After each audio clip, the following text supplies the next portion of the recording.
Nagaa fi araarri waaqayyoo isiniif haa ta'u jecha adaraa namni viidiyoon kun sitti dhufu sheer kompiliitiin gochuudhaan dhaloota baay'ee biraan nagaa adaraa dhaloota dubbachuu danda'anii adaraan isiniin jedha. Keessumattuu qaama dhimmi kun ilaalatu biraan akka naaga'u nan barbaada. Isinirra amma dandeessan sagalee akka taatanii isiniin jedha. Egaa suura mucayyoo kanas gubbaarratti argitanii maqaan ishee Dammituu Kabbadaadha kan jedhamtu godina Shawaa Lixaa aanaa Ilfataatti kan dhalattee guddatte. Egaa utuma akkasitti jirtu akkuma nama tokko of jijjiiree maatii kiyya jijjiirra jettee gara biyya Saa'uudi Arabaa dhuftee jirti. Biyya Saa'uudii keessaa magaalaa Riyaadidha kan hojjechuu gara dhuftee ji'a ja'adha. Kana keessatti haala ulfaataa dabarsitee jechuudha. Haala ulfaataa manni mijannee fi wanti hundumtuu mijannee fi kanuma keessatti iyyuu hojii isheetti fuftee kana biratti silkii hin qabdu turte. Silkii madaam isheetiin darbitee siistarii ishee haasofsiistee jechuudha. Egaa utuma akkasittiin jirtu guyyaa dheengaddaa siistarii isheetti bilbiltee madaam ishee siistariin kee boqottee jirti lubbuun darbeera jettee itti haasoftee jechuudha. Egaa namni biraas immoo deebisee madaam sana gaafannaan jechuudha. Na bira hojjechaa jirtu na biraa baddee jirti jettee dubbattee adaraan isiniin jedha. Mucayyoon kun duutee fi jiraattee ishee hin beeknu yoo jiraatte lubbuu mucayyoo kanaa baraartu. Yoo duuteettis immoo ta'e lubbuun ishee darbeera ta'e reenfi ishee gara biyya ishee akka galu adaraan isiniin jedha. Sheer kompiliitiin gochuudha. Baatanii sagalee akka taataniif adaraan isiniin jedha. Keessumattuu namni haadha qabdu namni obboleettii qabdu shamarran biyya ormaa jirtu adaraa sagalee waliif haa taanu adaraa arra jirraa buru waan taanu hin beeknu waan nurra ga'u hin beeknu arra sagalee haa taanuuf isiniin jedha. Adaraan malee sheer kompiliitii waan baay'ee garaa nama nyaatu. Akkuma nama kamuu obboleettiin keenya suuraa irratti agartan kan mucayyoon kun sagalee ta'aa jirtu akkuma nama kamuu nan dalagadha jettee biyya Saa'uudi Arabiyaa dhufte. Erga dhuftee mucayyoon kun reef ji'a ja'aan kana keessatti immoo kan jirtu magaalaa Riyaad. Mucayyoon kun ji'a ja'aan kana keessatti dararaa hedduudha kan ishee argaa jirtu jechaa jirti obboleettiin keenya sagalee ta'aa jirtu. Akkasuma immoo mucayyoon kun waan siqaayii namni agarre argaa jirti. Silkii illee hin qabdu obboleettiitti silkii madaam isheetiin itti dawwalti. Kanaan boodatti maal jetteeti obboleettii isheetti himtee mucayyoo wama suuraa agartanii irratti madaam isheetti maal jettee himti madaam ishee maal jettee obboleettiitti himti obboleettiin kee duutee jirti jettee itti himteerti jechuudha.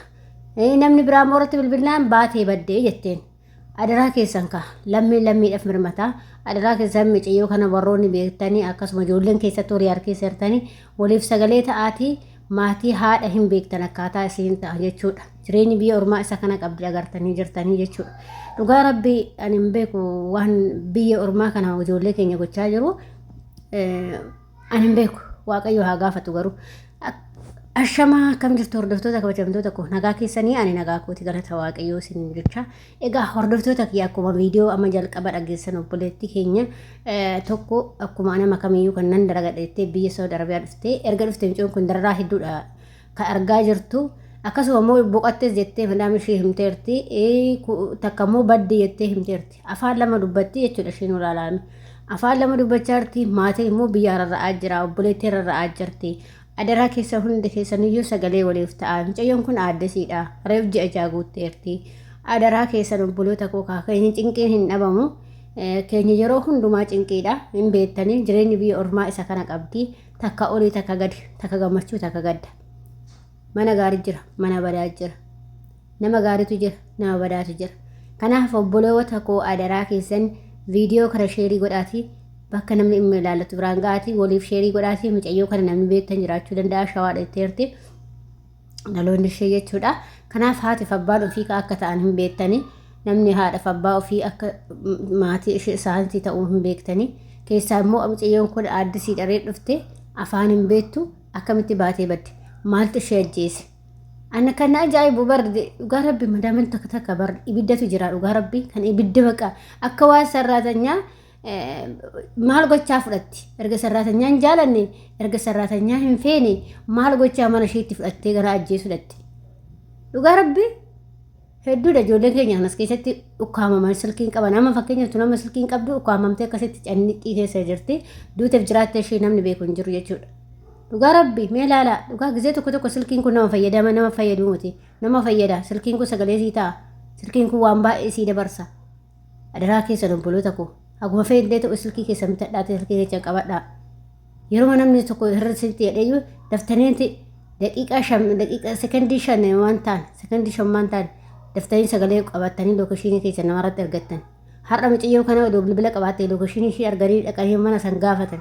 Amma waan baay'ee nama lakkoofsaniitii sanii qabatan malee lakkoofsaniitii sanii qabatanii poolisiitti dabarsuudha. Erga hoo seera dhufte ta'e mucayyoon kun erga seera dhufte.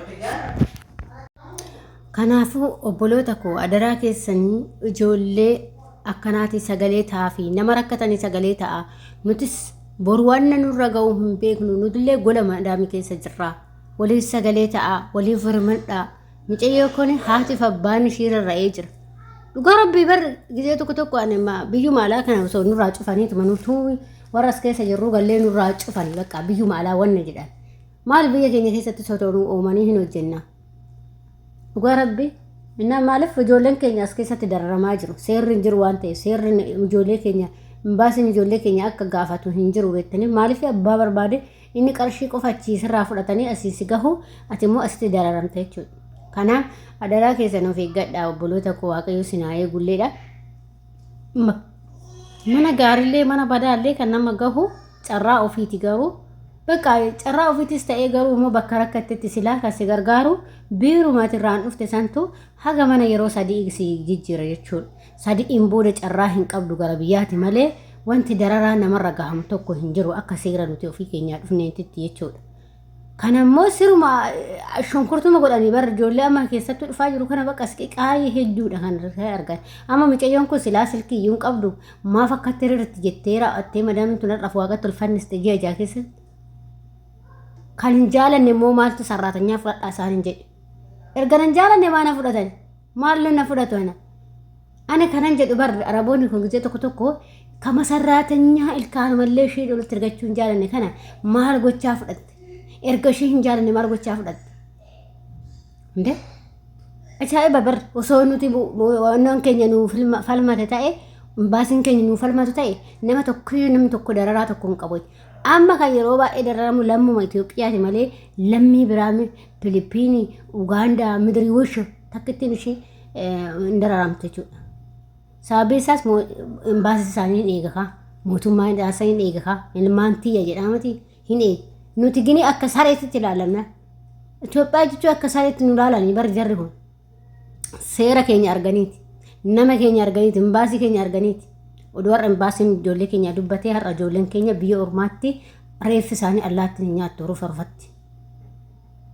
Akkanatti nurratti hin taphatan, ijoollee keenya irratti hin taphatan. Takka duuteetti lubbuu namaati irratti akka achaangulliitii irratti hin taphatan jechuudha. Innaa kanaaf adaraa keessanii yoo manni sunillee isin ta'uu baate dafaatii ofirraa iyyadhaa. Silkii qabaadhaa keessattuu ijoolleen biyyaa dhufuu danda'e silkii akkuma ta'e illee ta'uu qabaachuu qabdan. Dhugaa rabbi silaa birrii kan hundaayyuu baastanii silkii baasaa bitadhaati. Kotta yoo rakkinni isin irra ga'e daftaniitti ittiin iyyattani. Maal gootu eenyu isin iyyatanii lookashinii eessa beekanii isinii fidu. Silaa biiroo wanna biirootti bilbiltee biiroo homa tokko siin godhu. Inni akkasi obboloota koo waaqayyoon obboleettii keenyas harka diinaa keessaa ishee baasu. Waaqayyo ishee barbaadu bakka isheen jirtu waaqayyo ishee barbaadu dhugaa rabbii jechuudha.